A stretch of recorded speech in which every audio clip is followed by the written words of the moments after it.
तुम्हारे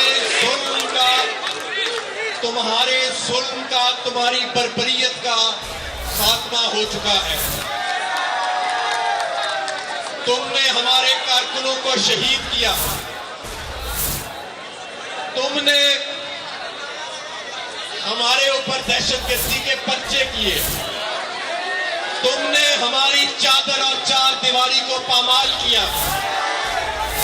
तुम्हारे राणा सनाउल्लाह ने पुरअमन आवाम के ऊपर धमकियां दी, औरतों और बच्चों पे टेयर गैस के शल बरसाए, और आज कुदरत ने तुम्हारा गुरूर खाक में मिला दिया।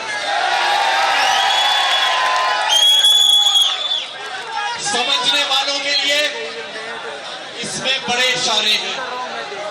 कुदरत ने बता दिया कि सिर्फ अल्लाह ताला की जात है जो हमेशा के लिए हुक्मरान है। मेरे दोस्तों, साथियों, मैं आपके जरिए और मीडिया के जरिए पंजाब पुलिस और पंजाब की इंतजामिया को भी पैगाम देना चाहता हूं कि आपको पहले भी गैर कानूनी हुक्म नहीं मानना चाहिए था इस हुकूमत का।